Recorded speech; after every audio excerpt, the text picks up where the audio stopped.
রাসূলের গ্রুপ আমরা এক হয়ে দিনের দাওয়াত দিন কায়েমে দেশে করতে চাই। আমরা বাতিলের ষড়যন্ত্রে পড়ে তাদের কারণে আমরা একে অপরের বিরুদ্ধে স্লোগান তুলব না ইনশাআল্লাহ। তবে সুখবর একটা, আলেমরা আলহামদুলিল্লাহ এগোচ্ছে, ষড়যন্ত্র চলছে। আমি আর একটা ষড়যন্ত্রের কথার মাঝখান দিয়ে বলি, ভাই আপনাদের কষ্ট হচ্ছে না তো?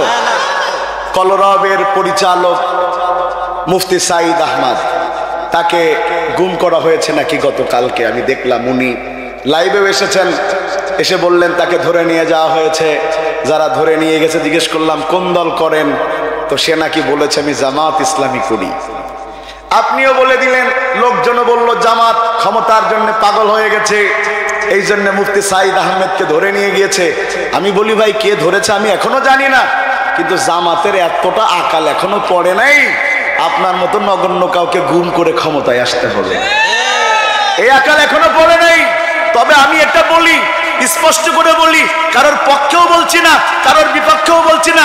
যদি কেউ কাউরে গুম করে, পরিচয় লোকানোর চেষ্টা করে, আর নিজে উপজে যেয়ে বললো আমি জামাত ইসলামী করি, আপনি জিজ্ঞেস করলেন সাথে সাথে, তাইলে বুঝবেন ডাল মে কুছ কালা হে, এর মধ্যে কিছু আছে। বরং তারা সরাসরি এই পরিচয় দিয়ে আলেমদের এক হওয়ার যে অবস্থাটা ছিল এটা বন্ধ করার জন্য আর একটা নতুন ষড়যন্ত্র শুরু হয়েছে। আলেমদের এক থাকতে হবে ইনশাআল্লাহ, আলেমদের এক থাকতে হবে। যশোরের একটা মাহফিল আমাকে খুব আন্দোলিত করেছে, যেই মাহফিলটাতে আকিজ গ্রুপ চেষ্টা করেছে সকল ঘরানার আলেমদের আনবে, এনে একটা একতার মাইল ফলক করবে ইনশাআল্লাহ। যশোরের এই মাহফিলের মাধ্যমে গোটা পৃথিবীতে মুসলমানদের ঐক্যের একটা নিশান উঠবে ইনশাআল্লাহ।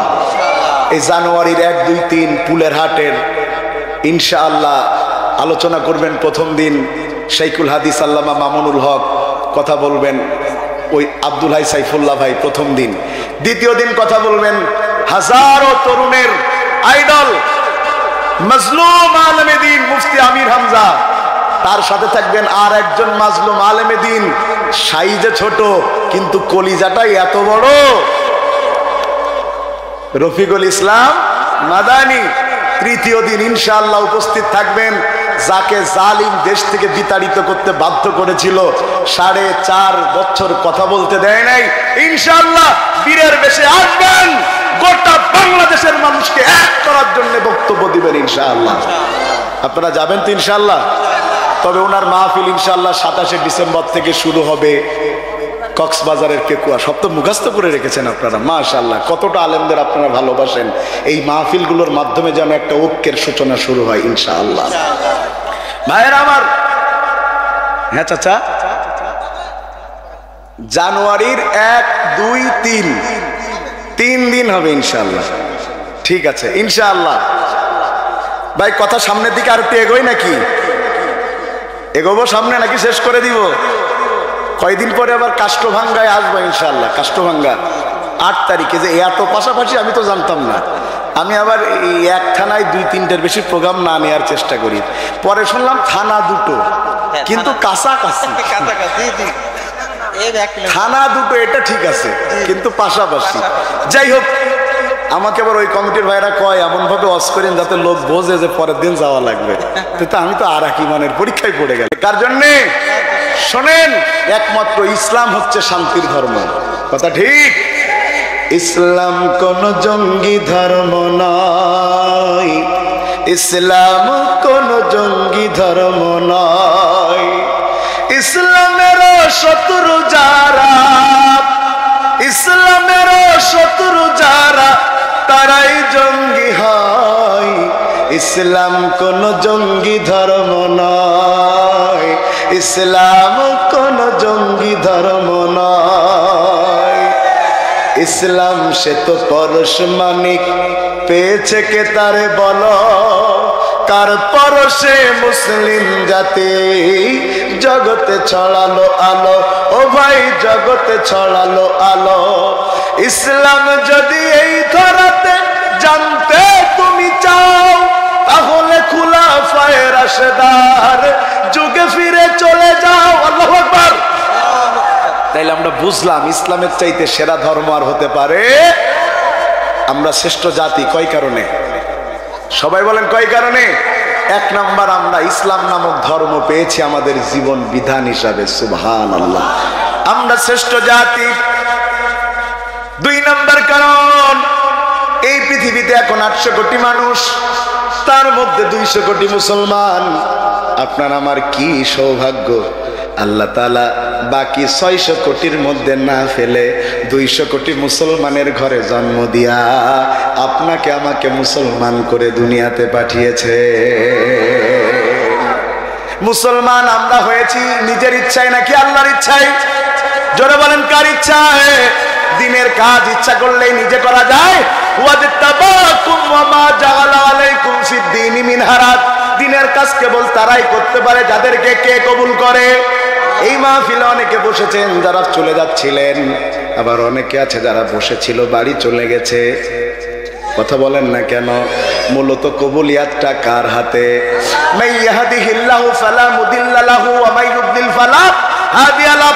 আল্লাহ যারা হেদায়েত দেয় তার হেদায়েত কেউ ছিনিয়ে নিতে পারে, আর যদি আল্লাহ কারোর হেদায়েত কেড়ে নেয় কেউ তারে হেদায়েত দিতে পারে না। এই জন্যে তো অনেককে মেরে মেরে মসজিদে নেওয়া যায় না, আবার অনেককে ফাঁসির কাস্টে তুলেও আল্লাহর রাস্তা থেকে সরানো যায় না। কারণ একজনের কপালে হেদায়েত আছে আর একজনের কপালে হেদায়েত। এখন তো শিক্ষিত মানুষেরা প্রশ্ন করতে পারে, তাইলে তো আল্লাহ যাকে ইচ্ছা মুসলমানের ঘরে দিয়েছে, আল্লাহ যাকে ইচ্ছা অন্য ধর্মের লোকের ঘরে দিয়েছে, তাইলে মানুষের দোষ হবে কেন? দোষ তো আল্লাহর। এই প্রশ্ন নাস্তিকেরা করে। যেহেতু আল্লাহ কপালে লিখে, তাইলে খ্রিস্টানের কপালে আল্লাহ ইসলাম লেখে নাই, তাই এটা তো খ্রিস্টানের দোষ নয়, এটা তো আল্লাহর দোষ। নাউজুবিল্লাহ কইতে ইচ্ছা করে না? এই কথার উত্তর আমার আল্লাহর হাবিব হাদিসের মধ্যে দিয়ে দিয়েছেন। জোরে কন্যা সুবহানাল্লাহ। ভাই বাড়ি যাওয়ার ইচ্ছা আছে নাকি কারোর? কারোর উঠার ইচ্ছা টিচ্ছা আছে নাকি? আমার ওদের কিন্তু বসা যায় তো উঠা যায় না। যদি খালি প্রস্তাব লাগে উঠতে পারবেন, সমস্যা নেই। তবে যদি কেউ প্রস্তাব ফেরার নাম করে বাড়ি যাওয়ার ধান্দা করেন, এমন বদদুয়া করব ওর প্রস্তাব শুরু হবে তো মরার আগে শেষ হবে না। কেউ যাবে না? কেউ গেলে বুঝবেন যে সমস্যা আছে, ডায়াবেটিস রোগী। কি করেন আপনারা? নারায়ে তাকবীর। আমার আল্লাহর হাবিব এই প্রশ্নের উত্তর 1500 বছর আগে হাদিসের মধ্যে দিয়ে গিয়েছেন। তার আগে আপনাদের একটা বিজ্ঞানের থিওরি শোনাই। প্রায় 450 বছর আগে একজন মুসলিম বিজ্ঞানী এসেছিলেন, নাম তার উইলিয়াম। তার নাম তার হলো আল নাফিস। মায়ের পেটের মধ্যে সন্তান কেমনে থাকে এটা নিয়ে গবেষণা করেছে। বাবারা কথা বলবা না, ঠিক আছে? শোনা শুনবা, কথা বলতে হয় না। মায়ের পেটের মধ্যে সন্তান কেমনে থাকে তিনি গবেষণা করেছেন, কিন্তু গবেষণা কর্ম শেষ হওয়ার আগে লোকটা মারা গিয়েছেন। তিনি যেই গবেষণা কর্ম লিখতে লিখতে শেষ করতে পারেন নাই, তার কয়েকশো বছর পরে ইংল্যান্ডের একজন খ্রিস্টান বিজ্ঞানী, নাম তার উইলিয়াম হার্ভে, তিনি গবেষণা করতে শুরু করলেন। আল্লাহর কি খেলা! তার গবেষণা কর্ম পড়ার পরে হাজারো নাস্তিক আস্তিক হয়ে গেছে, হাজারো বিধর্মী মুসলমান হয়ে গেছে। কি ছিল তার গবেষণায়? তিনি বলছেন মায়ের পেটের মধ্যে সন্তান কেমনে থাকেন। উইলিয়াম হার্ভে বলছেন গবেষণা করে দুইটা এমন অবস্থা দেখেছি, তাতে বুঝেছি মানুষ আল্লাহ ছাড়া কারোর হুকুমে দুনিয়াতে আসে না। কি সেই গবেষণা? তিনি বলছেন মায়ের পেটের মধ্যে সন্তানটাকে নিয়ে গবেষণা করার এক পর্যায়ে দেখলাম মায়ের পেটের সন্তান কিছুক্ষণ পর পর তার মাথাকে সামনের দিকে ঝুঁকায় দেয়। এমন প্যাটার্নে ঝুঁকায় আমরা বুঝতে পারি এটা এমনি সেমনি না, একটা পরিকল্পনা মাফিক। যখন আমরা তার মাথা ঝুঁকানোর প্যাটার্নটা নিয়ে গবেষণা করলাম, আমরা অবাক হয়ে গেলাম। মুসলমানেরা ঠিক যেইভাবে নামাজে সেজদা দেয়, মায়ের পেটের মধ্যে সন্তানটা একই প্যাটার্নে তার মাথাকে সামনের দিকে ঝুঁকায়া দেয়। আমরা সময় নিয়ে গবেষণা শুরু করলাম কোন কোন সময়ে সে তার মাথাকে সামনের দিকে ঝুঁকায়া দেয়। আমরা অবাক হয়ে গেলাম। মুসলমানদের যখনই নামাজের ওয়াক্ত ফরজ হয়ে যায়, তখনই সন্তানটা মায়ের পেটের মধ্যে আল্লাহর উদ্দেশ্যে সেজদা দেয়। 2 নম্বরে যেই জিনিসটা দেখলাম, এই জিনিসটা আমাকে আরো আল্লাহর কাছাকাছি নিয়ে গেল। আমি গবেষণা করলাম মায়ের পেটের মধ্যে সন্তানকে কেন আল্লাহ নাভি দিয়ে খাওয়ায়। আল্লাহ তো ইচ্ছা করলে মুখ দিয়ে খাওয়াতে পারতেন, আল্লাহ তো নাভি দিয়ে খাওয়ান তো খাওয়ান, আবার মুখটাকে বন্ধ রেখেছেন, হাত দিয়ে মুখটাই ব্যারিকেড দিয়ে দিয়েছেন। আমরা গবেষণা করতে যাই অবাক হয়ে গেলাম, যদি কিনা মুখ দিয়ে আল্লাহ খাওয়াতেন, খাবারের সাথে মায়ের পেটের নাপাকি সন্তানের ঠোঁটে লেগে যেত, মুখে লেগে যেত, তাহলে সন্তান আর আল্লাহর জিকির করতে পারতো না। এই জন্য আমার রব আমার আল্লাহ সন্তানকে নাভির মধ্য দিয়ে খাওয়ায়া ওই সন্তানের মুখটাকে পবিত্র রেখেছেন কেবল মাত্র আল্লাহর জিকির করার জন্যে। আমার আল্লাহ নবী বলেন, ওই যে মায়ের পেটের সন্তানটা মায়ের পেটে থাকে, হোক সেটা খ্রিস্টান মা, হোক সেটা হিন্দু মা, হোক সেটা ইহুদি মা, মায়ের পেটের সন্তান দুনিয়াতে আসার আগ পর্যন্ত মুসলমানই থাকে। সুবহানাল্লাহ কয় না? আল্লাহ নবী বলেন, কুল্লু মাউলুদিন ইউলাদু আলাল ফিতরা, প্রত্যেক সন্তান জন্মগ্রহণ করে তার ইসলামের ফিতরাতের উপরে, এরপরে তার পরিবার তার সমাজ থেকে বিভিন্ন ধর্মের দিকে নিয়ে যায়। এখানে আল্লাহর কোনো দোষ নাই। এবার বলেন, মুসলমান হয়ে খুশি না বেজার? জোরে বলেন, খুশি না বেজার? আমি মুসলমান, এটা আমার জন্য গর্বের। আমি মুসলমান, এটা আমার জন্য অহংকারের। গোটা পৃথিবী যদি আমার বিরুদ্ধে দাঁড়িয়ে যায় যেতে পারে, কিন্তু আমি একা আমার মুসলমানিত্ব নিয়ে দাঁড়িয়ে যাব, কারণ বাবার ক্ষমতা নাই আমাকে ইসলাম থেকে সরাতে পারে। মুসলিম আমি সংগ্রামী, আমি চির রণবীর। মুসলিম আমি সংগ্রামী, আমি চির রণবীর। আল্লাহকে ছাড়া কাউকে মানি না, নারায়ে তাকবীর, নারায়ে তাকবীর। 3 নম্বরে আমরা শ্রেষ্ঠ জাতি। আমি আবারও বলছি, এই পৃথিবীতে কত মানুষ, সবাই কি মুসলমান? 3 নম্বর আমরা শ্রেষ্ঠ জাতি। কি কারণে? এই পৃথিবীতে আল্লাহ লক্ষ লক্ষ নবী পাঠিয়েছেন। কত পরিমাণ নবী আল্লাহ পাঠিয়েছেন এটা ভালো জানেন কে? কেউ বলে 1,24,000, কেউ বলে 2,24,000। তবে আমার আল্লাহ ঠিক এইভাবে কোরআনে বলেন, ওয়ালাকাদ বা'আসনা ফি কুল্লি উম্মাতির রাসূলা আন ইবুদুল্লাহা ওয়াজতানিবুত তাগুত। আল্লাহু আকবার। আমার আল্লাহ বলছেন, যত জাতি, সব জাতির জন্য আমি আল্লাহ নবী। নবী খুব মন দিয়ে বুঝেন, এই যত নবী আল্লাহ দুনিয়াতে পাঠিয়েছেন, সব নবীরা একজন নবীর উম্মত হবার জন্য আল্লাহর কাছে দরখাস্ত করেছেন। আল্লাহ কারোরটা কবুল করেন না একজনেরটা ছাড়া। তার নাম কি? ঈসা আলাইহিস সালামের দোয়া আল্লাহ কবুল করেছেন। উনি আবারও দুনিয়াতে আসবেন, তবে নবী হয়ে আসতে পারবেন না, আমার নবীর উম্মত হয়ে আসা লাগবে। কারণ আমার নবীর পরে আর কোন নবী, যদি আমার নবীর পরে কেউ নবী দাবি করে কাফের, তাকে যদি কেউ মুসলমান মনে করে কাফের। এই 2 গ্রুপকে যদি কেউ মুসলমান মনে করে তারাও কাফের। তার মানে স্পষ্ট করে বলা যায়, এই পৃথিবীতে যত কাদিয়ানি মুসলমান আছে সব কাফেরের বাচ্চা, কাফের। কথা ঠিক না বে ঠিক? কারণ আমার আল্লাহ বলেন, আমার নবীর পরে আর কোন নবী, আমার আল্লাহ ঠিক এইভাবে বলেন, মা কানা মুহাম্মাদুন আবা আহাদিম মির রিজালিকুম ওয়ালাকিন রাসূলুল্লাহি ওয়া খাতামান নবীন। আমার নবীর পরে আর কোন নবী আসবে? খুব ভালো করে শুনেন, সব নবী দরখাস্ত করেও আপনার আমার নবীর উম্মত হতে পারে না। আপনার আমার কি কপাল, বিনা দরখাস্তে সেই নবীর উম্মত করে আল্লাহ আপনাকে আমাকে দুনিয়াতে পাঠিয়েছে। জোরে কন্যা সুবহানাল্লাহ।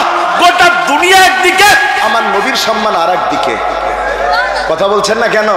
যদি আমাদের দেশের কিছু মানুষ নবী চাইতে তার বাপের বড় মনে করে, কথা কয় না কা, মনে করে বাপ সবার উপরে, কথা কয় না কা, যেখানে যা ঘটে আমার বাপ করেছে, এই না আমার বাপ করেছে, কথা কয় না কা। জনগণের 4,000 কোটি টাকা দিয়ে বাপের মূর্তি বানাইছে, সেই মূর্তিতে মানুষকে পূজা করতে বাধ্য করেছে। এই মূর্তির বিরুদ্ধে কথা বলার কারণে মামুন হক সাহেবের মতো আলমকে জেলের মধ্যে ভরে দিয়েছে ধর্ষণের মিথ্যা মামলা দিয়ে। কথা ঠিক? সব জায়গায় বাপ, বাপের ছবি আঁকতে যে ওই রাজশাহীর একটা ছেলে নাক বেঁকিয়ে ফেলেছে, সেই ছবি ফেসবুকে আপলোড করেছে। কেন? বাপের ছবির সাথে মিলল না, তাই তাকে ধরে 5 বছরের জেল দিয়ে দিয়েছে। আর রাসূলের গালি দিলে যখন আমরা প্রতিবাদ মিছিল করেছি, সেই মিছিলে গুলি চালিয়েছে। কথা বলছেন না কেন? সব বাপকে কেন্দ্র করে করেছেন।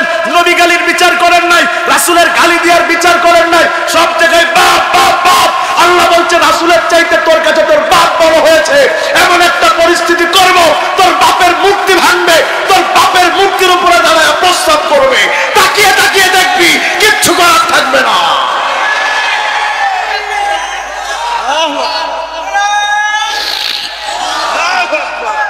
প্রিয় ভাইয়েরা আমার, কথা ঠিক। সব নিজের, আহারে নিজের করতে করতে মনে করিস বাংলাদেশ বাপের। কই এমন কেউ নাই আমাদের ফেলাতেই পারে। কথা কয় না কা? কই সবাই পালায়, শেখের মেয়ে পালায় না। কথা কয় না? আর একজন তো ছিল আরো মহা খেলোয়াড়, কই পালাবো না।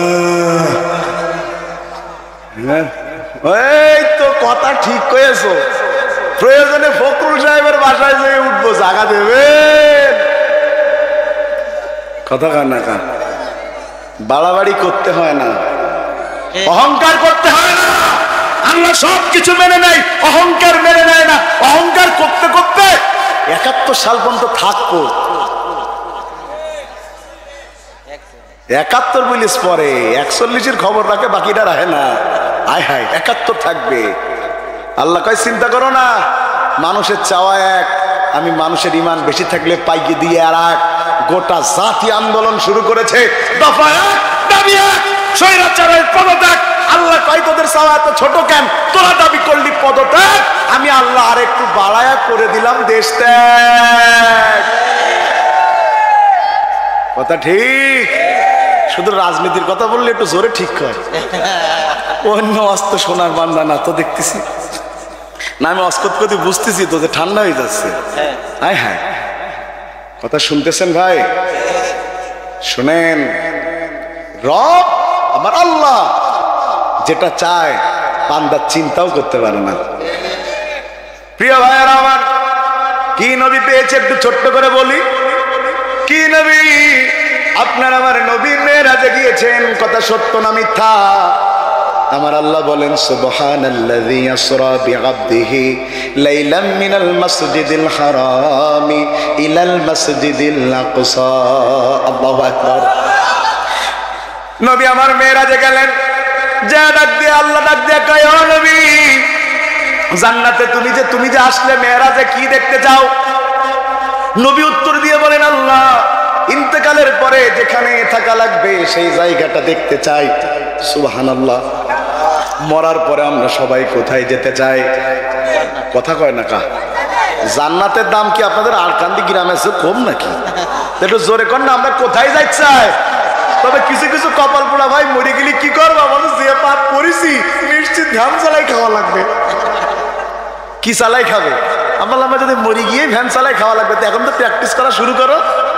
তার করে না, মরে গেলে আমরা সবাই কি চাই? আল্লাহ বললেন যাও জান্নাত দেখতে চাও? কয় হ্যাঁ। কয় যাও, জিবরাইল আমিন তোমাকে নিয়ে যাবে। সহিহ বর্ণনা, জিবরাইল আমিনকে নিয়ে তিনি জান্নাত দেখতে গেলেন।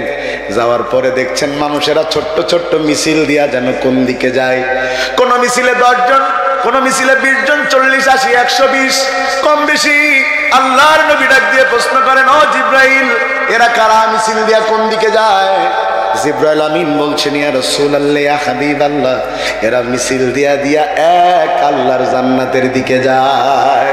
নবী আমার প্রশ্ন করলো, জিবরাইল বুঝলাম জান্নাতে যায়, তাইলে আলাদা আলাদা কেন? সবাই তো একটা মিছিল দিয়ে গেলেই পারে। জিবরাইল আমিন বলছেন, ইয়া রাসূলুল্লাহ, যেই নবীর আমলে যেই কয়জন মুসলমান, সেই নবী সেই কয়জনকে নিয়ে আলাদা আলাদা যাবে, যাতে করে চেনা যায় কোন নবীর কোন উম্মত। সুবহানাল্লাহ কয় না কা? আমাদের দেশে এরকম হয় না, বড় বড় দলের সম্মেলন হয় না? হয় হয় হয়, যদিও 16 বছর খালি এক দলের হয়েছে। কথা কয় না কা? খালি তাদেরটা হয়েছে, অন্যরা ইফতার পার্টি করলেও খিচুড়ি তারা বাইরে খেয়ে। কথা ঠিক। ভালো করে বুঝেন ও আল্লাহর বান্দারা, খুব মন দিয়া বুঝেন অবস্থা কি হয়েছে। এই যে মিছিল যখন হয়, দেখবেন এই মিছিলের মধ্যে বিভিন্ন ওয়ার্ড থেকে লোকজন আসে, আসে না? তখন পরিচালক কি বলে? হ্যাঁ, এই তো মাশাআল্লাহ বলে, 1 নম্বর ওয়ার্ড থেকে বল্টুর নেতৃত্বে বিশাল মিছিল, 2 নম্বর ওয়ার্ড থেকে পল্টুর নেতৃত্বে বিশাল মিছিল, 3 নম্বর ওয়ার্ড থেকে লালটুর নেতৃত্বে বিশাল মিছিল। কথা কয় না কা? আবার তো এক একটা দলের 3-4টে গ্রুপ, সবাই মার্কা চায়। সবাই কি চায়?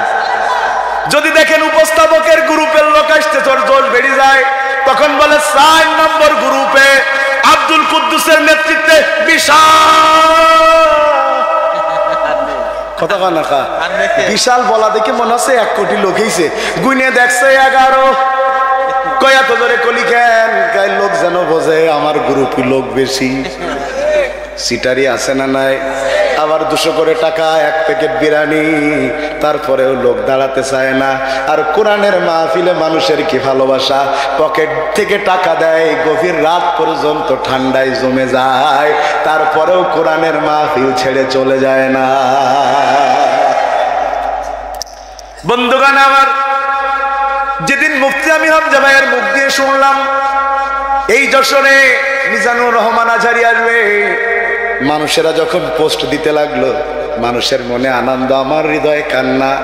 আমি খালি চিন্তা করলাম, আজহারি ভাই মিশর থেকে ফিরে এসে কোরআনের কথা বলবে, মানুষ শুনতে পাবে, কত জানি লোক হবে, মানুষ বলছে যশোর বন্ধ হয়ে যাবে।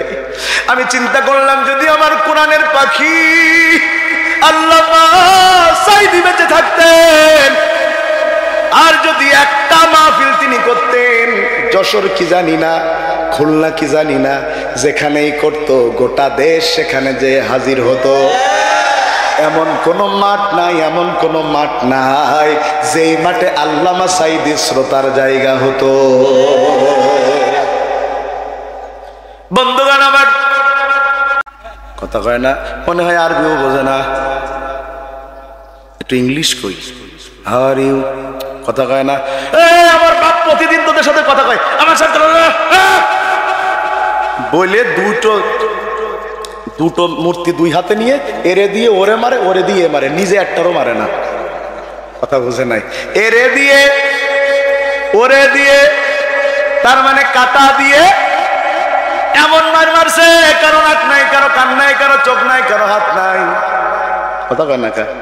সব ভাঙা চুরে মিস্টার প্যারালাইজড হয়ে গেছে, সবগুলারে নিয়া ঝুড়ির মধ্যে আবার ভরছে, ভরে মাথায় তুলছে, বাড়ি হাজির। আব্বা লাব্বাইক। দেখছো ইব্রাহিম, অন্যদিন কর্মচারীরা বেচতে যায়, কর্মচারীরা বেচতে গেলে সন্ধ্যা হয়ে যায়, বিক্রি হয় না, তুমি গেলা আর আসলা, বিক্রি হয়ে গেছে। কয় আব্বা খবর তো তা না, তুমি তো জানো না। আব্বা কয় কি হয়েছে? কয় আব্বা ঘাড়ের ওপরে যে কোটা মূর্তি দিছ, জন্মের বজ্জাত। কয় বজ্জাত মানে? কয় জন্মের বজ্জাত, খালি মারামারি আর কিলাকিলি করে। কিলাকিলি সহ্য করতে না পেরে ছুরিরে থামাইছি, দেখি একদল করে 2 গ্রুপ। কথা কয় না কা? একদল করে ওরে মারামারি। আমি চিন্তা করলাম ঠেকাই দিই, হুজুর মানুষ, আমার কাজ মিটাই দেয়া। যেই না ঠেকাতে গেছি, 2 গ্রুপ এক হয়ে আবার হুজুর পেদাচ্ছে। কথা কয় না কা? ওরা এমনি মারামারি করে 2 গ্রুপ, কিন্তু হুজুর মারার সময় দেখবেন 1 গ্রুপ। কথা কয় না কা? 1 গ্রুপ হয়ে গেছে। আব্বা সে কি মারামারি, এ ওরে ঘুষি মারে, ও ওরে লাথি মারে, ও ওরে ল্যাং মারে, ও ওরে নিয়ে 6 সাইড খেলে, ও ওরে নিয়ে T20 খেলে। কথা কয় না কা? কি যে মারামারি আব্বা। শেষ পর্যন্ত ওদের বাড়ি আনিছি। ইব্রাহিম আলাইহিস সালামের আব্বা কয়, ইব্রাহিম আমার চোখের দিকে তাকা, আমি একটা মন্ত্রী। কয় হ। কয় তোর কি মনে হয় আমি পাগল হলে মন্ত্রী হইছি? কয় আব্বা প্রশ্ন তো এখানে যে মন্ত্রী হলি পাগল হয় না পাগলদের ধরে ধরে মন্ত্রী বানায়। কথা কয় না কা? সব পাগলের জাত, তবে হলো ভাঙ ধরা পাগল না মন্ত্রী ছিল। কয় রানা প্লাজা হরতালকারীরা লাথি মেরে ভেঙে দিয়েছে, মনে আছে আপনাদের? কয় রডের বদলে বাঁশ দিলা কেন? কয় রডের বদলে বাঁশ দিলি ওই ট্রেন রাস্তার চাকা আইটে ধরে পড়ে না। কথা শুনতেছেন আপনারা? হ্যাঁ, এই কথা। এখানে কি হয়েছে? হুজুররা করেছে। ওরা কি হয়েছে? হুজুররা করেছে। সব তোমার ছেলে হইলো কি করে? কথা মনে হয় বোঝেননি।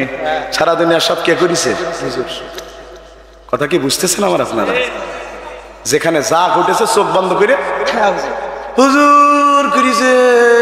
হুজুর তো বাড়ি ছিল না। বাড়ি না থাকলে কি হবে? কবরতে মেরিছে। 13 সালে মরি গেছে হুজুর। 23 সালের মামলায় হুজুর 3 নম্বর আসামি। এ কত বড় অলি, কবরতে বোম মারছে। হ্যাঁ, কথা শুনতেছেন? আহারে, তাইলে তোমাদের তো স্বীকার করা উচিত যে আমরা 1 নম্বর, কবরতেও বোম মারতে পারি। ঠিক আছে, বুঝিস। বন্ধুরা আমার, ইব্রাহিম আলাইহিস সালাম এই কথা বলার পরে ওর আব্বা বাগ দিয়ে বলতেছে, ইব্রাহিম শোনো, তুমি যে বলতেছো মূর্তি মারামারি করছে, যেই মূর্তির মুখে মাছি বসাইলে নড়াইতে পারে না, সেই মূর্তি মারামারি করবে কেমনে? ইব্রাহিম আলাইহিস সালাম এতক্ষণ এই কথার অপেক্ষায় বলছে, আব্বা কথা তো তাই, জায়গায় আসো, খেলা হবে। কথা কয় না কা? খেলা হবে, খেলা হবে, আসো খেলবো না, কি বলে? খেলা হবে। কয় আব্বা আবার কথাটা কন? কয় আমি তো সেইটাই কই, যেই মূর্তির মুখে মাছি বসাইলে নড়াইতে পারে না, সেই মূর্তি মারামারি করবে কেমনে? কয় আব্বা আমার কথাও তাই, যেই মূর্তি নিজেকে নিজে বাঁচাতে পারে না, সেই মূর্তির পায়ে সেজদা পাগল ছাড়া কোনো বুদ্ধিমান লোক দিতে পারে না। কথা শুনতেছেন আপনারা? প্রিয় ভাইয়ের আমার, এই পয়েন্টের শেষ হাদিস, আল্লাহ রসুলের জামানায় একটা মুশরিক ছিল, যেখানে যাইতো পকেটের মধ্যে করে একটা মূর্তি নিয়ে যেত। লোকেরা প্রশ্ন করতো, মূর্তি নিয়ে আসলা কেন? কয় যদি বিপদে পড়ি ইনস্ট্যান্ট সহযোগিতা করবে, যদি বাড়ি রেখে আসি নেটওয়ার্ক না পাই। কথা বুঝতেছেন? একদিন এসেছে বেচারা, আসবার পরে তার বড় প্রস্রাব লেগেছে, মনে খুব খারাপ লাগতেছে। সব কাজ করা যায়, কিন্তু প্রস্রাব কি খোদারে লয়া করা যায়? একটা উঁচু জায়গায় রেখে আল্লাহর বান্দা গিয়েছে প্রস্রাব করতে। ও প্রস্রাব করে, সামনে আওয়াজ হয় পেছনে। কারণ কি? ওই আমার এলাকার কুত্তার স্বভাব হলো উঁচু জায়গা দেখে যেখানে এক ঠ্যাং উঁচু কইরা, কথা ঠিক, পাশ দিয়ে যাচ্ছিল উঁচু জায়গা দেখে, শুরু করে দেশে। এ তো আর জানে না মিস্টার ডিওজি, কথা কয় না। ও চিন্তা করে আমি প্রস্রাব করি, সামনে আওয়াজ হয় পিছনে, ব্যাপার কি? তাড়াতাড়ি প্রস্রাব শেষ করছে। কুত্তাও তো কম বুদ্ধিমান না। কুত্তা চিন্তা করতেছে, যদি কিনা ও দেখে ওর খোদার উপর আমি মুচ্ছি, তাইলে তো আমারে বাঁচাবে না। ও মোটামুটি পাশে যে পলাই রইছে। ওই কুত্তার মতো স্বভাব এই দুনিয়ার কত মানুষ রূপী কুত্তার, তারাও সকল হত্যা, ষড়যন্ত্র, অগ্নিসংযোগে ভূমিকা রেখে আড়ালে পলিয়েছে গেছে, আর সব দোষ টুপিওয়ালাদের মাথায় দিয়েছে। কথা ঠিক দিয়েছে, কুত্তাও পলাইছে। তার মানে বোঝেন তাইলে এই কুত্তা আসলো কইতে কি? ও ভাই আমার, কুত্তা চলে গেছে পাশে, এ আয়সা দেখতেছে মূর্তির গা দিয়ে পানি পড়ে। ও চিন্তা করে যেহেতু মূর্তির যে এসে পানি হবে না, রহমতের পানি হবে, মনে করেছে এক সাটান মারছে, টক টক মিলে না। কি ব্যাপার? সহিহ হাদিস, কি ব্যাপার? টক টক কা, মনে হয় আমার জীবের সমস্যা। আর একবার সাটান মারছে, ঝাল ঝাল মিলে না কা। আর একবার সাটান মারছে, দুর্গন্ধ। ও চিন্তা করে পানিটা আসলো কোত্থেকে, আগে খোঁজা দরকার। আশেপাশে তাকায় দেখে ওই কর্নারে মিস্টার ডিওজি সাহেব খাড়াই রইছে। আর ডিওজি তো মানুষ না যে প্রস্রাব করে টিস্যু লইব, কথা কয় না কা। বুঝতে পারছে আমাদের সমাজে কত মানুষ আছে কুত্তার স্বভাব ঢুকেছে। কুত্তাও খাড়াই প্রস্রাব করে, ওরাও খাড়ায় প্রস্রাব করে। কুত্তাও প্রস্রাব করে পানি নেয় না, কত মুসলমানের সন্তানও প্রস্রাব করে পানি নেয় না। রাত যত গভীর হচ্ছে আপনাদের তত তো জোশ বাড়তেছে দেখতেছি। আপনাদের লক্ষণ কি আজকে? কালকে পাবনা শেষ করতে হবে, কালকে পাবনা একদম ঠেকো। সারাদিন দুপুরে খাওয়ার টাইম পাইনি করছি, তাও বলছে অসল্লি তো আপনাদের কোনো সমস্যা নেই, হুজুর মরে মরুকে যাক। শুনেন ভাইয়ারা আমার, ও তখন চিন্তা করলে পানি তো রহমতের পানি হতে পারে না, রহমতের পানি তো আপনি আমি খাই, যেটা হলো জমজমের পানি। সুবহানাল্লাহ কয় না? কেবলামুখী হইয়া দাঁড়ায় খাইবেন, যেই নিয়তে খাইবেন আল্লাহ সেই রোগ মুক্ত করে দেবে। দুনিয়ার পানি খাইলে শুধু পিপাসা মিটে, জমজমের পানি খাইলে পিপাসাও মিটে, ক্ষুধাও মিটে, রোগও সেরে যায়। আবার যেই পরিবার থেকে জমজম পানি আসলো, ওই পরিবারটা পৃথিবীর সবচাইতে রহমতের পরিবার। হাত দিয়ে কথা বলেছে, হাত রহমত হয়ে কথা বলেছে, পা রহমতের কথা বলেছে, মুখ রহমতের কথা বলেছে। ছোট্ট ইসমাইল পা নাড়িয়েছে, গোড়ালির কাছ থেকে আমার আল্লাহ জমজমের পানি বের করে দিয়েছে। পানি বের হতে শুরু করেছে, পানি কমে না, কমে না, কমে না। যদি এইভাবে পানি পড়তে থাকে তাইলে বন্যা হয়ে যাবে। মা হাজেরা আশপাশ থেকে কিছু বালি নিলেন, কিছু খোয়া নিলেন, তার চারপাশে ছড়িয়ে দিলেন, আর মুখ দিয়ে বললেন জমজম মানে থেমে যা, থেমে যা। মুখের বরকতে আল্লাহ পানিকে স্থায়ী করে দিয়েছেন 4500 বছর আগে। সেই থেকে যে পানি উঠছে তো উঠছে, কোনো দিন 1 সেকেন্ডের জন্য পানি ওঠা বন্ধ হয় নাই। আমার এত রাগ হয়েছে লোকটার, মূর্তিরে ধইরা মারছে আসার, এক ঠ্যাং নাই। মনে মনে চিন্তা করে তো নিজের ঠ্যাংই বাঁচাইতে পারে না, মূর্তি নিয়ে চলে গেছে রাসূলের কাছে। রাসূলের কাছে যায়া ওই মূর্তি নিয়া শেষ করবো ইনশাআল্লাহ। জি জি প্রিয় ভাইরা, শেষ করার জন্য একটু আসতেছে, আমরা শেষের দিকেই যাচ্ছি ইনশাআল্লাহ। আসুন আমরা এখন দোয়ার দিকে যাব। আস্তাগফিরুল্লাহ, আস্তাগফিরুল্লাহ আল্লাযী লা ইলাহা ইল্লা হুয়াল হাইয়ুল কাইয়্যুম ওয়া আতুবু ইলাইহি লা হাওলা ওয়ালা কুওয়াতা ইল্লা বিল্লাহিল আলিয়্যিল আযীম। আল্লাহুম্মা সাল্লি ওয়া সাল্লিম আলা নাবিয়্যিনা মুহাম্মাদিন সাল্লাল্লাহু আলাইহি ওয়াসাল্লাম। লা ইলাহা ইল্লাল্লাহু মুহাম্মাদুর রাসূলুল্লাহ। আপনাদের কোনো কথা আছে নাকি দোয়া করব? না ভাই, কয়েকবার না এর চলে এসছে শেষ করার জন্যে। তাও যে বাড়তি বলেছি এটাই খারাপ, মানে কমিটির রেঞ্জে কথা বলা সুন্দর। কোনো কথা আছে ভাই? জি জি বলেন। জি, আল্লাহর নবী এবার নিজের উম্মতের মিছিল দেখতে চাইলেন, সরাসরি জিজ্ঞাসা না করে বললেন, ও জিবরাইল, কোন নবীর কোন উম্মতের মিছিল আমার একটু দেখাও। জিবরাইল আমিন দেখাতে শুরু করে দিয়েছেন, ইয়া রাসূলুল্লাহ, এটা আদম আলাইহিস সালামের উম্মতের মিছিল, এটা নূহের, এটা ইয়াহইয়ার, এটা যুলকিফলের, এটা আইয়ুবের, এটা ইয়াকুবের, এটা ইউসুফের, এটা ঈসার, এটা মূসার, এটা ইসহাকের, এটা ইসমাইলের, এটা দাউদের, এটা সুলাইমানের। সুবহানাল্লাহ কয় না? এটা ইব্রাহিমের। আল্লাহ নবী কয়, সব নাম কইলা, আমারে কেন ভুলে গেলা? জিবরাইল আমিন ডাকতে বলে, নবী ভুলি নাই, ভুলি নাই, ভুলি নাই নবী রে, একটু কষ্ট করে ডান দিকে তাকান। নবী আমার ডান দিকে তাকায় দেখে এত বড়, এত বড়, এত বড় একটা মিছিল যায়, যেই মিছিলের শুরু আছে কিন্তু শেষ না। জিবরাইল আমিন ডাক দিয়ে বলে, নবী সব নবীর উম্মত এক জায়গায় করলেও আপনার উম্মতের 10 ভাগের 1 ভাগ হবে না। সুবহানাল্লাহ। কি নবী পেয়েছে? এই নবী আমাদের কলিজা, এই নবী আমাদের কলিজা। আমাদের দেশে কিছু জ্ঞানপাপী মানুষ আছে, রাসূলকে গালি দিলে আমরা প্রতিবাদ করলে বলে গালি দিয়েছে ভারতে, চৌগাছায় মিছিল করে লাভ কি? ওরে বুদ্ধিজীবী লালটু, একের বুদ্ধিজীবী। তোমার নেতারে গালি দিয়েছে কিশোরগঞ্জে, প্রতিবাদে মিছিল করো চৌগাছায়। তোমার নেতারে গালি দিয়েছে সিলেটে, প্রতিবাদে মিছিল করো চৌগাছায়। তোমার নেতারে গালি দিয়েছে ঢাকায়, প্রতিবাদে মিছিল করো চৌগাছায়। ও তোর 1 কোটি নেতারে এক জায়গায় করলো, আমার নবীর প্রস্তাবের সমান হবে না। যদি তোর নবীর, তোর নেতার জন্য মিছিল হতে পারে, ওরে আমার নবীরে গালি দিলে খালি মিছিল না, হাসতে হাসতে জীবন দিয়ে দিতে পারি। বুঝো না কেন? আমাদের কাছে রাসূলের চাইতে আপন আর কেউ হতে পারে না। আমরা শ্রেষ্ঠ জাতি, 3 নম্বর কারণ শেষ নবীর উম্মত হয়ে দুনিয়াতে এসেছি।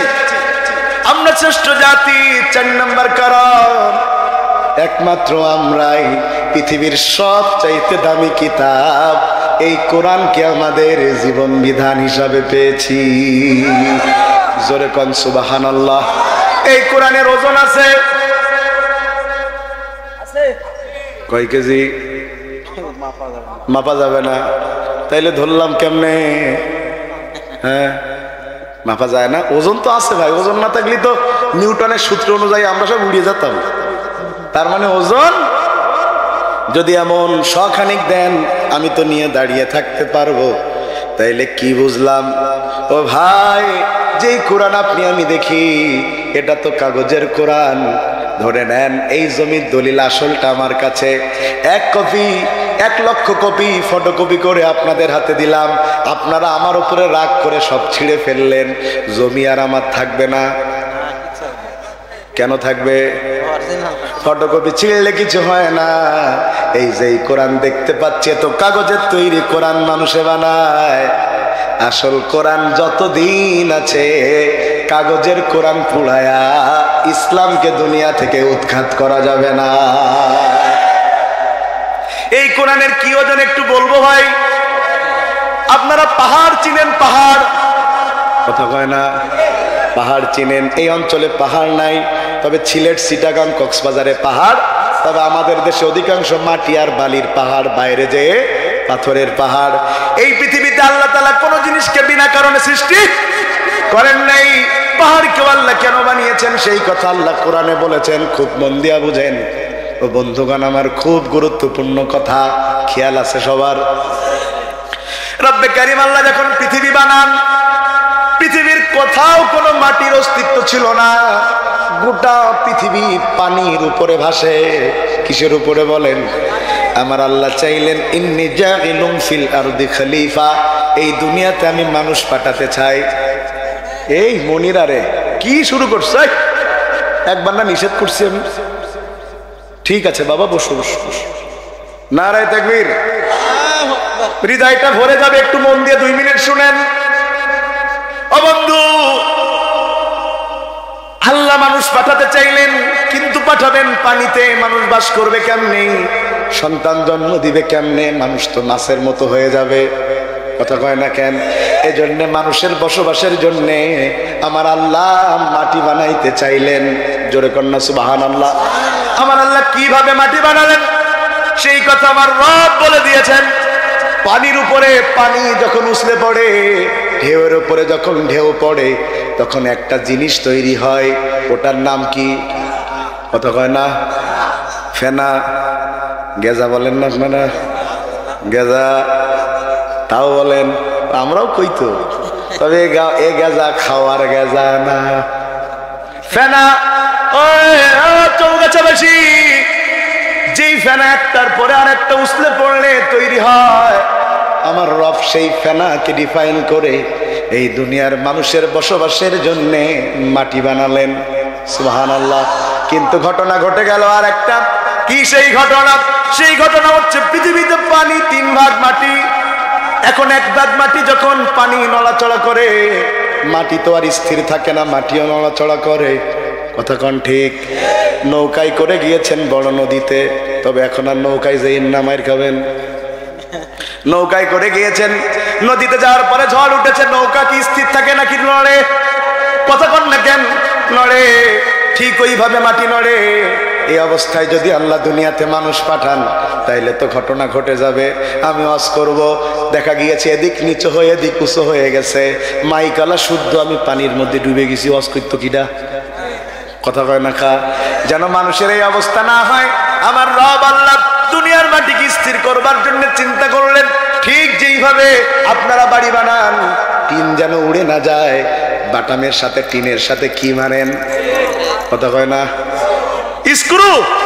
হায় হায়, চৌগাছার বেনাপোলের ভাষায় এত দূরে নাকি? পেরেক। পেরেক যদি না মারতো, হুজুর হেঁটে যাচ্ছে আল্লাহ আল্লাহ করতে করতে, হঠাৎ করে বাতাস শুরু হয়েছে, টিন ওড়ে। কথা কয় না? হালকা বাতাসে টিন ওড়ে আকাশে। কথা কয় না? টিন উঠতে উঠতে যে একেবারে হুজুরি বললে হুজুর রাগ করবেন, মনে করেন আমার এমন ভাবে কেটেছে, গলা কেটে সারা ইন্না লিল্লাহি ওয়া ইন্না ইলাইহি রাজিউন লোক বলতেছে পটল তুলেছে। মরে গেলি কি বলে? আমি মরে গেছি। এই জন্য পেরেক মেরেছেন বলে টিন উড়ে যায় না। আমার আল্লাহ বলছেন গোটা দুনিয়ার মাটিকে স্থির করার জন্য আমি আল্লাহ পেরেক বানাইছি, আমি আল্লাহ স্ক্রু বানিয়েছি, যার কারণে মাটি নড়াচড়া করে না, মানুষ বসবাস করতে পারে। আমরা বললাম আল্লাহ সেই পেরেকের নাম কি? আল্লাহ বলেন ওয়াল জিবালা আওতাদা, সেই পেরেকের নাম হচ্ছে পাহাড়। পাহাড় আছে বলে আমি আল্লাহ জমিনকে স্থির রেখে দিয়েছি।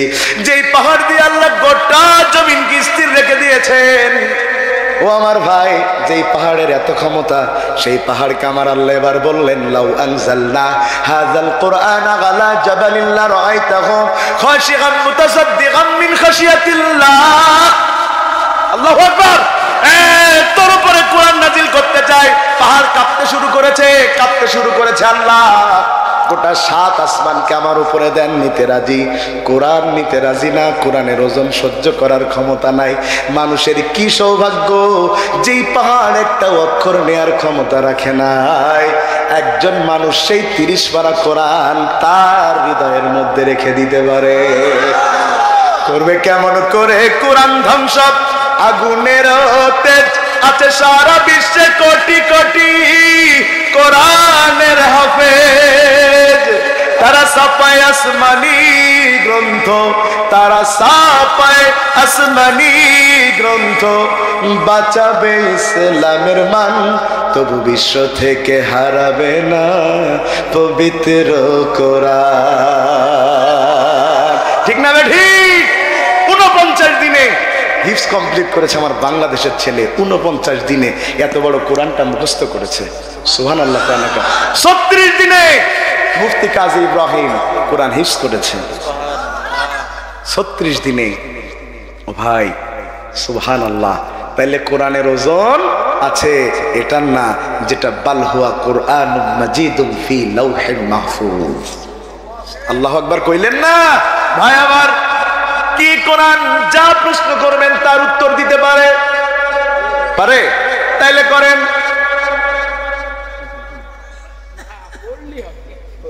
এই কোরআন পারে না, জীবন্ত কোরআনের মাধ্যমে এই কোরআন কথা বলেন না কেন? কোরআন হলো এই পৃথিবীর জীবন্ত গ্রন্থ। তুমি যত রকম প্রশ্ন করো,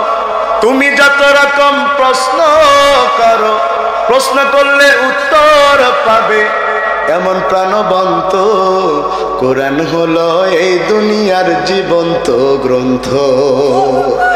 যদি প্রশ্ন করো তোমার নাম কি, হে প্রাণ প্রতিম, উত্তর দিবে ইন্নাহু লা কুরআনুন কারীম। যদি প্রশ্ন করো কোরআন তুমি কোন মাসে আসিলা, উত্তর দিবে শাহরু রমাদান আল্লাযী উনজিলা। যদি প্রশ্ন করো কোরআন তোমার দেশের বাড়ি কই, বলবে সে লাউহি মাহফুজ ঠিকানাহীন নই। বলো পৃথিবীতে আছে এমন কোন গ্রন্থ, বলো পৃথিবীতে আছে এমন কোন গ্রন্থ, এমন প্রাণবন্ত কোরআন হলো এই দুনিয়ার জীবন্ত গ্রন্থ। কোরআন পড়লে শান্তি লাগে ভাই, কোরআন পড়লে শান্তি লাগে। একটা গান 1000 বার শুনে না, 2-10 বার শুনলে মানুষ তো দূরে থাক, কুত্তা পর্যন্ত শোনে না। কথা কয় না কা? এক একটা সময় এক একটা গান বাজারে আসে, কয়দিন পরে কারো মনে থাকে। কয়দিন আগে হাটে ঘাটে মাঠে একটা গানের জ্বালায় কান পাতা যেত না, বললে আপনাদের মনে পড়বে, তাও অনেকে ভুলে গেছেন। কব এক লাইন, আমার কাছে নাই গো বুবুকা। নামাজ পড়ছে, প্রতি ওয়াক্তে ইমাম সূরা ফাতিহা পড়ায়, কোনদিন কেউ এই কথা বলেনি হুজুর এক সূরা আর কত শুনবো। কেন বলে নাই? এই কোরআনে শুধু মজা। যদি কোরআন পড়লে মজা হয়, আল্লাহর কসম, ওই কোরআনের রাজ যদি কায়েম হয়, গোটা দেশ জান্নাত হয়ে যাবে। কোরআন পড়লে যদি মজা হয়, ওই কোরআনের আইন না জানি কি মজার হতে পারে। চৌগাছাবাসী এই কথা বলে যাচ্ছি, গত 54 বছরে বাংলাদেশে যেই সুযোগ আসেনি, ওই সুযোগ এখন এসেছে। যদি গোটা দেশের মানুষ একটা স্লোগান নিয়ে দাঁড়িয়ে যেতে পারে, আগামীর বাংলাদেশ কোরআনের বাংলাদেশ হবে। আল্লাহর কোরআনের বিরুদ্ধে কথা বলতে পারবে না, কোরআনের বিরুদ্ধে কথা বলতে পারবে না।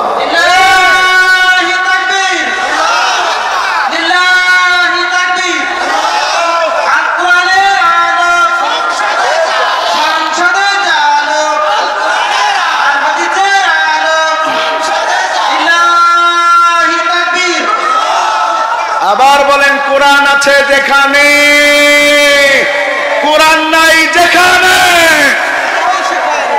আমরা দল করি তাও কোরআনের দল বলে করি, নতুবা কেউ আমাদের করাতে পারতো না। আমরা নেতা মানি, কোরআনী আন্দোলনের নেতা বলে মানি, নতুবা কেউ আমাদের দিয়ে ওই নেতাদের মানাতে পারতো না। ওই নেতা যদি এখন কোরআন ছেড়ে অন্য দলে চলে যায়, আমরা নেতার পিছনে যাব না, আমরা কোরআনের পিছনেই থাকবো। এটার নাম কোরআন। এটার নাম কি? কোরআনের পক্ষে থাকতে রাজি আছেন তো ইনশাআল্লাহ? বন্ধুগণ আমার, আমরা শ্রেষ্ঠ জাতি কয় কারণে? জোরে বলেন কয় কারণে? বলে ফেলেছি চারটা। 1 নাম্বার ইসলাম পেয়েছি, 2 নাম্বার মুসলমান হয়ে জন্মগ্রহণ করেছি, 3 নাম্বার শেষ নবীর উম্মত হয়েছি, 4 নাম্বার পৃথিবীর সবচাইতে দামি কিতাব কোরআনকে জীবন বিধান হিসাবে পেয়েছি, 5 নম্বরটা একটু কড়া। কব কোয়েলবাম, কোয়েলবাম। 5 নম্বরে শুরুতে বলেছি এই দুনিয়াতে 4500 জাতি। কত জাতি? ও চৌগাছাবাসী শুনে নাও, এই 4500 জাতির মধ্যে একমাত্র মুসলিম জাতি ছাড়া আর কোন জাতির লোক আল্লাহর জান্নাতে যাবে না। 5 নম্বরে আমরা শ্রেষ্ঠ জাতি এই কারণে, কারণ একমাত্র আমরাই আল্লাহর জান্নাতে যাব। সুবহানাল্লাহ কইতেছে করে না? হিন্দুরা কেন যাবে না? খ্রিস্টানরা কেন যাবে না? হিন্দু খ্রিস্টানরা কি জীবনেও কোনো ভালো কাজ করে না? করে। ভারতে ওয়াজ করতে গেছে, সারা রাত ওয়াজ। আমি বললাম নিষেধ করে না? কয় না, নিষেধ কে করবে? আর আমাদের দেশে নিষেধ খালি করে নাই, হুজুররে ধরে নিয়ে জেলে দিয়েছে। তবে যে কটা দিয়েছে রক্ত পরীক্ষা করলে দেখবেন মোদির সাথে একটু সম্পর্ক থাকতে পারে। ভারত ওয়াজ করতে যে আসামে হারিয়ে গেলাম। হারালাম মানে রাস্তা চিনি না, নতুন মানুষ। ড্রাইভার যিনি তারে কলকাতা থেকে নিয়ে গিয়েছি, ও তো চিনে না। বলছে হুজুর দাঁড়িয়ে থাকেন, একটু পরে পুলিশ আসবে। আমি কই আল্লাহ, কয় কি? আমাদের দেশে পুলিশ আসা মানে তো কয় হুজুর চিন্তা করেন এরা ভালো, এরা কি। আর আমি একবার, আমার ওই পুলিশ তো অনেকবার ধরছে, তো একবার ধরছে এরকম। কয় হুজুর কই গেছিলেন ওয়াজ করতে? কয় কোন দল করেন? আমি কই আওয়ামী লীগ বিএনপি জামাত একসাথে করি। কয় তো হুজুর তো কড়া হুজুর। কয় হাদিয়া দিছে কত? কই দেই নাই। বলে হুজুর এই যে আপনাদের সেবা টেবা করতেছি, চাটা দেন, খাওয়ারটা। আমি নাই তো। বলতেছে এই যে রাস্তায় রাস্তায় ঘোরেন, দুটো বিস্কুটও কি রাখেন না? তখন আমার যে গাড়ি চালাতো তার নাম হলো বেলাল ভাই। ও বলতেছে ভাই ওই যে ড্রাইকের কাছে দুটো দিয়ে দেন, নাই জ্বালাবেন। কথা কি শুনতেছেন আপনারা? আর ওখানে গেছি, কিছুক্ষণ পরে পুলিশ এসে কি হয়েছে, এই সমস্যা। 2 ঘন্টা 15 মিনিটের রাস্তা পুলিশের গাড়িতে করে নিয়ে যে আগিয়ে দিয়ে এসছে। তাদের মধ্যে কিছু ভালো লোক আছে।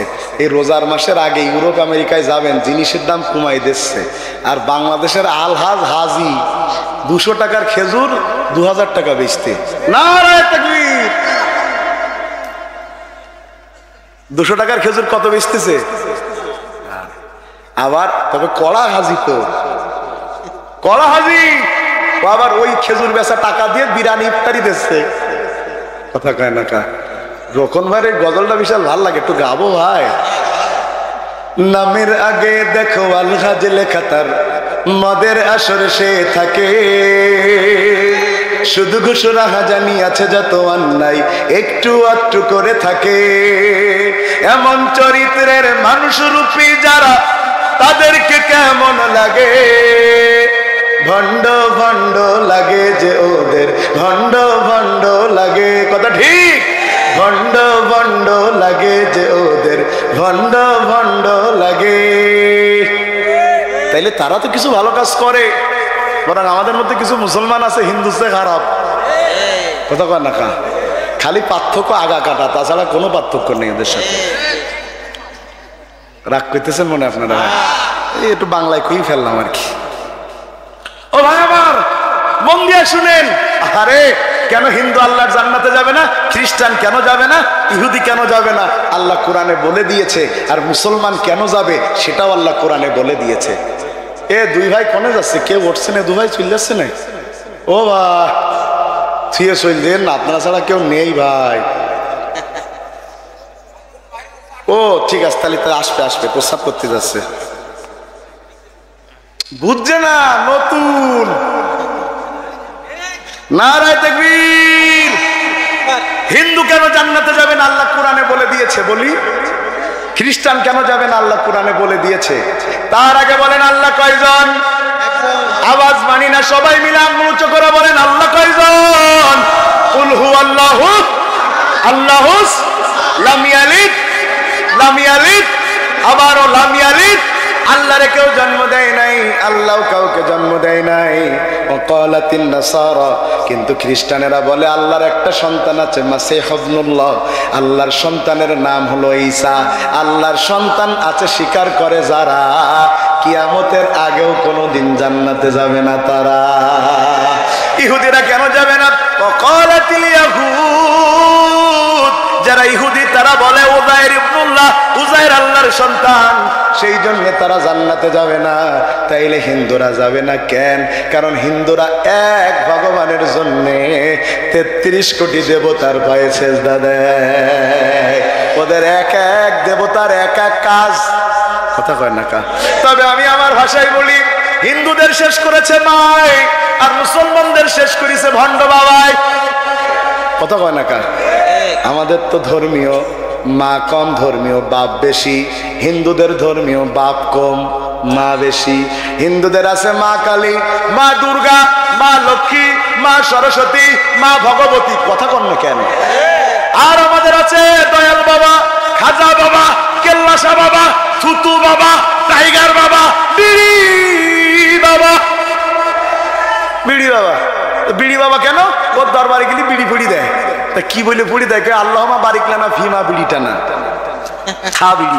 বলতে সবাই তো বিড়ি টানতে পারে না, তা কি হবে? বলতে যারা বিড়ি টানতে পারে না ওরা পানির সাথে মাখায়া খাবে। শয়তান মাঝে মধ্যে চিন্তা করে আমি শয়তান না ওইটা শয়তান, আমি শয়তান না ওইটা শয়তান, কথা কন না কেন। আবার কি সুন্দর সুন্দর গান বানাইছে কব। দয়াল খাজা তোমার নামে টানলে গাজা, হৃদয় হয় গো তাজা রে খাজা, কথা কয় না কা। আছে আছে আছে, গাজা করতে ধরছে সাংবাদিকেরা, কয় তোমরা যে গাজা খাও দলিল আছে? কয় আছে। কয় কি এর দলিল? কয় আরবি দলিল। কয় কি দলিল? কয় গাইনুন দেবর গান দিন দেবর যা গাঞ্জা খালি জবর খা গাঞ্জা খা। এখন তো তোদের সামনে কেউ পায়খানা নিয়ে দেয়, কয় গাই নয় গু খালি জবর খা, কথা কয় না কা। কি হবে? কথা বুঝতেছেন আমার? শুনেন, আপনার বাবাই জান্নাতে যাবে কিনা আপনার বাবা জানে না, সে আপনাকে কিভাবে জান্নাতে নিয়ে যাবে। আর হিন্দুদের আছে মা। ও হিন্দু দাদা, মা কালীর কাছে কেন যাও? কয় মা কালী আমারে বিপদ আপদ থেকে বাঁচায়। ওরে মূর্খ, ওরে বোকা, তুমি কার কাছে যাচ্ছ তোমারে বিপদ আপদ থেকে বাঁচাই বলে? তোমার মায়ের মুখে যদি মাছি পড়ে ওটা নড়ানোর ক্ষমতাও তোমার মার নাই। 10 হাত, কথা কয় না কা, এরাম করে রইছে, কথা কয় না কা। সবাই গিয়েছে, কেউ আপেল আনে, কেউ নাশপাতি আনে, কেউ বড় বড় মিষ্টি আনে। কিছুক্ষণ পরে দেখে নাই, ক মা খাইছে। আরে মা খাই নাই, মায়ের নাম করে সব ঠাকুরিরা গিলেছে। তাকিয়ে দেখেন ইব্রাহিম আলাইহিস সালামের দিকে, তার বিরুদ্ধে কমপ্লেন গিয়েছে নমরুদের দরবারে। কি সেই কমপ্লেন? ও নমরুদ, তোমার দরবারে সবাই তোমার আল্লাহ মানে, কিন্তু একজন মানে না। বলে সে কে? বলে সে তোমার দলের লিডারের ছেলে। কোন সেই লিডার? নাম তার আজর, যে তোমার ধর্ম বিষয়ক মন্ত্রী। বলে কত বড় কথা, আমার দল করে, আমার খায়, আমার পরে, ওর ছেলে আমার আল্লাহ মানে না, তা হতে পারে? বাংলাদেশে এই আমাদের যশোর জেলার কেশবপুর এক উপজেলা চেয়ারম্যান, তিনি হলেন আওয়ামী লীগের, তার ছেলে শ্রাবণ ছাত্র দলের কেন্দ্রীয় সভাপতি ছিল। এই খবর যখন পত্রিকায় গেল, প্রধানমন্ত্রী ফোন করলো, রে তোর ছেলে, তুই আওয়ামী লীগ করস, তোর ছেলে বিএনপির এত বড় লিডার হলো কেমনে? বাবা উত্তর দিয়েছে, আমি আওয়ামী লীগ করি, ছেলে বিএনপি করে বলে তাকে ত্যায্য করেছি। দুনিয়ার দল কত বড় খারাপ, দলের কারণে বাপ ছেলেরে ত্যায্য করে। কথা বলেন না ঠিক? ডাক দিয়া কয়, নমরুদ ডাক দিয়া কয়, কত বড় কথা, আমার দলের মন্ত্রী, ওর ছেলে আমারে আল্লাহ মানে না, ডাক দে।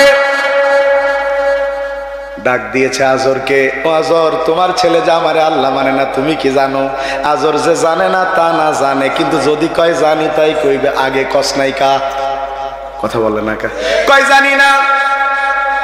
এরকম কিছু আছে না, একদম আল্লাহর ওলি সিজে বুঝে বলছে কোনো অন্যায় করিনি, সব ওপরে চাপ। কথা কয় না কা।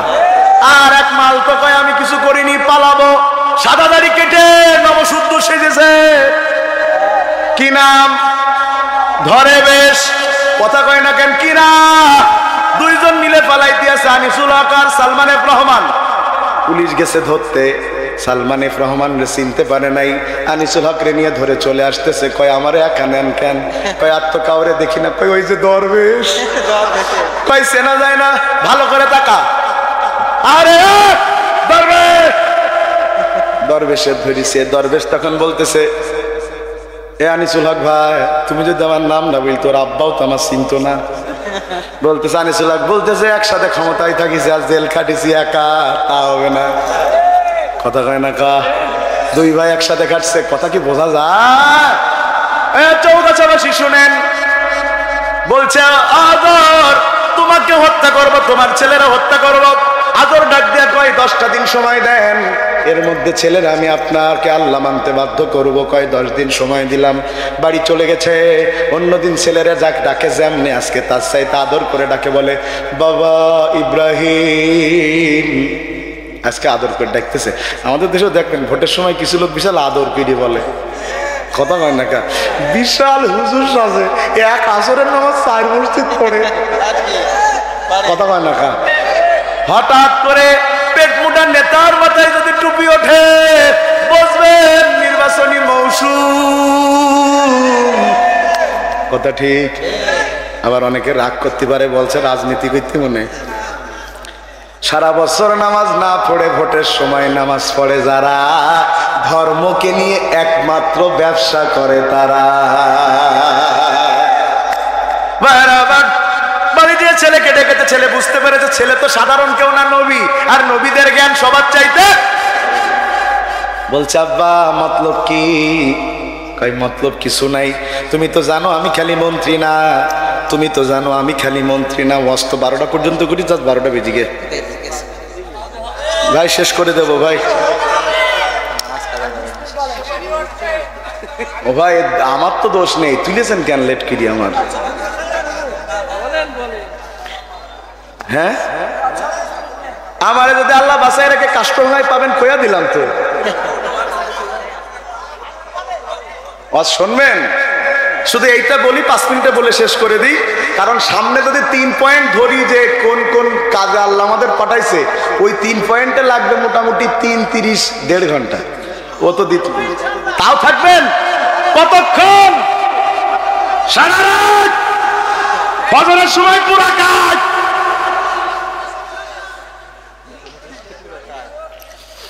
আচ্ছা এটাই শেষ করে দিয়ে আজকে যাই।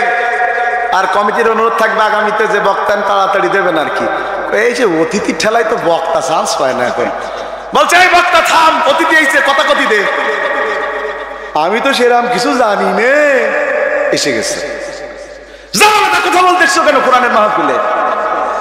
জানো না তা কথা বলতে এসছো কেন? কোরআনের মাহফিলে না জানা অবস্থায় মানুষকে নসিহত করা ঠিক না। করেছো কেন? কোরআন জানবা তারপরে কোরআনের কথা বলবা। এই মঞ্চটা আলেমদের, এই মঞ্চটা রাজনৈতিক নেতাদের নয়।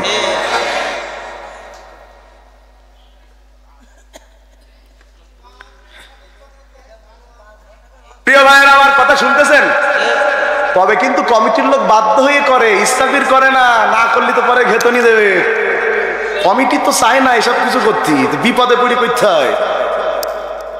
আরো যদি হিপসখানা হয় ভাই, অনেক সমস্যা, সবার মাথায় হাত বুলিয়ে কাজ করতে হয়, নাই তো চলবে না। এই জন্য এরা তো মাজলুম, এদের কোনো দোষ নাই।